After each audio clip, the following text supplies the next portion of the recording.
Dan sudah ada rekan kami Francisca Ratih yang melaporkan dari sana. Ratih, informasi terbaru apa yang dapat Anda sampaikan di sana?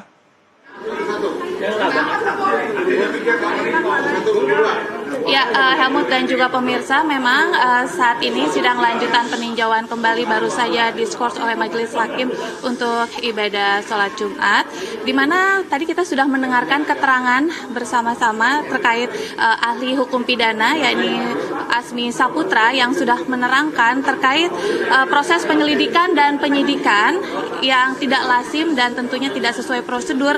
Ini bisa menjadi penyidikan yang tidak sah, apalagi jika dibawa dakwaannya ke pengadilan, tentunya ini dakwaannya bisa menjadi tidak sah seperti itu.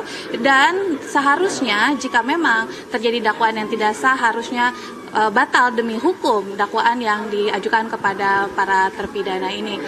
Dan selain itu tentunya kita ingin ada fakta-fakta baru yang ternyata cukup mengejutkan yang terungkap dalam persidangan kali ini. Dan sudah bersama saya, hadir di sebelah saya saat ini sudah bersama Bang Jutek Bongso. Halo Bang. Ya, selamat siang Mbak Rati. Ya, tadi cukup mengejutkan ya, sejumlah fakta baru ternyata terungkap begitu dari keterangan ahli pidana tentunya. Dan bagaimana akhirnya fakta-fakta baru ini bisa menunjukkan bahwa penangkapan mulai dari penyidikan hingga dakwaan ini sebenarnya menjadi sebuah rangkaian yang tidak sah begitu dan harusnya gugur demi hukum. Bagaimana Bang? Ya Mbak Rati, seperti tadi pagi saya sampaikan bahwa ini adalah puncak dari proses peninjauan kembali bagi 7 terpidana. Ya, khususnya yang terakhir ini adalah dari pemohon Sudirman.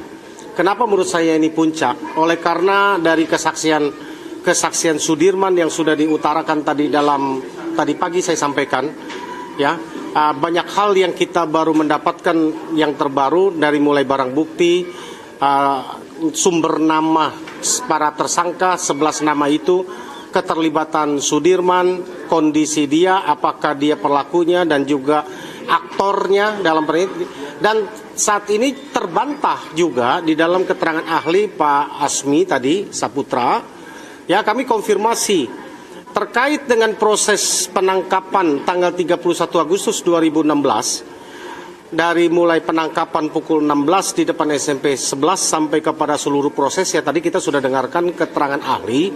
Menurut ahli pidana itu tidak sah, harusnya karena itu dijadikan dasar putusan, maka putusan semua yang mendasari putusan pengadilan tahun 2016 lalu harus gugur, dinyatakan tidak sah. Itu yang pertama. Kedua, kami tanyakan lagi kepada ahli tentang bahwa kami dapat membuktikan peristiwa saat itu, keterangan itu didapat dari hasil sebuah dugaan penganiayaan, penyiksaan kepada para tersangka untuk mendapatkan pengakuan. Ahli terangkan dasarnya dalam sistem acara pidana kita, dan ahli juga menyatakan harusnya itu gugur dan tidak sah karena selain melanggar hak asasi manusia dan itu bertentangan dengan sistem hukum acara pidana kita. Itu yang kedua. Yang ketiga, kita tanyakan tentang azas Miranda Rules, ya, yang diadopsi di dalam pasal 56 KUHP, ya, bahwa setiap tersangka mempunyai hak untuk didampingi oleh penasihat hukum dan dikuatkan di pasal 114 ya KUHP. Bahwa itu bukan lagi harus didapat, tapi itu adalah mutlak wajib oleh karena mereka ini dituntut dengan hukuman yang maksimal. Dan juga dinyatakan oleh ahli bahwa akibat tidak terpenuhinya Miranda Rules tersebut, maka seluruh proses tahapan dalam pemberkasan ya acara pidana tersebut harus dinyatakan tidak sah. Jadi sudah ahli pidana tadi katakan bahwa seluruh proses itu 3 hal tadi kami sampaikan dan 3-tiganya nyatakan tidak sah. Apalagi kami tunjukkan banyak pertentangan, banyak hal yang tidak muncul di tahun 2016 dan muncul di tahun 2024 di PK ini. Satu hal yang kami mau sampaikan, bahwa selama ini kan selalu dibantah oleh termohon yang kami persoalkan. Baik itu tentang penganiayaan, baik itu tentang tidak adanya pendampingan PH, baik itu tidak adanya penganiayaan, tidak ada PH, kemudian hal yang dilanggar ya daripada para terpidana itu sendiri, bahwa itu dinyatakan bahwa prinsip-prinsip itu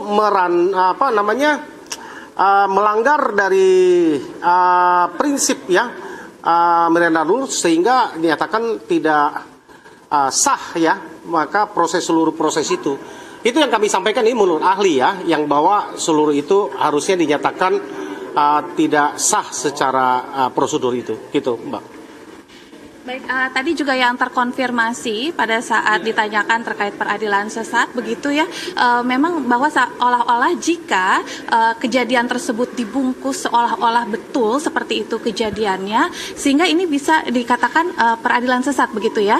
Nah, berarti ini menunjukkan bahwa seperti dari kesaksian-kesaksian, baik dari para saksi dan juga terpidana yang menyatakan bahwa barang bukti diadakan, bahkan diarahkan untuk menyebutkan para terpidana. Ini semua berarti terkonfirmasi hari ini terkait peradilan yang berlangsung di 2016 silam, begitu ya Bang? Iya, terkonfirmasi bahwa itu semua yang didakwakan kepada mereka tahun 2016 lalu banyak sekali kejanggalan. Kami tanyakan tadi apakah ranah prapit atau dalam PK, tadi yang tadi sampaikan bahwa ahli mengatakan dengan alasan bahwa penyiksaan tanpa PH dan yang lain, selama ini kan termohon selalu mengatakan bahwa itu ranahnya pra-peradilan.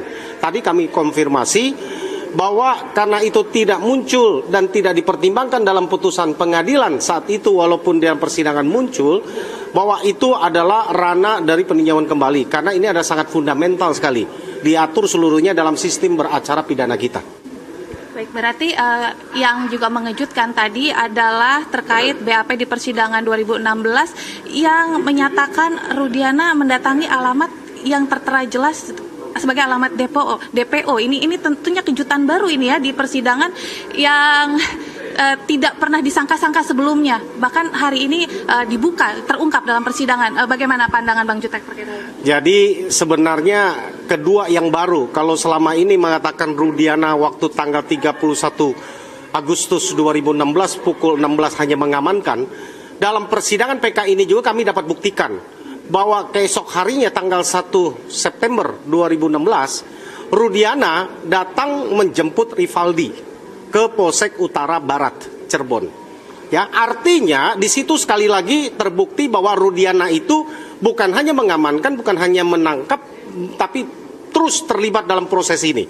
Yang hari ini juga dapat dibuktikan bahwa Rudiana dan kawan-kawan mendatangi para DPO alamat dimaksud tadi yang ditunjukkan dalam berita acara dalam persidangan, ya, dapat juga kami sampaikan bahwa terbukti bahwa betul-betul dalam fakta yang terungkap dalam persidangan, Rudiana sekali-kali lagi bahwa itu terbukti bahwa masih ikut intervensi, ikut di dalam proses penyidikan dalam proses yang dilakukan tahun 2016 ini. Jadi kalau dikatakan hanya mengamankan 2 jam, 1 jam, ya menurut saya terbantahkan di dalam proses persidangan ini. Ya, fakta yang dihadirkan mengatakan bahwa besoknya tanggal 1 September, Rudiana sendirilah yang menjemput Rivaldi. Dan diiyakan oleh Rivaldi dan ada saksinya. Dan termasuk oleh Sudirman kemarin. Ya, gitulah. Terima kasih Bang Jutek, dan tentunya kita masih menantikan seperti apa nantinya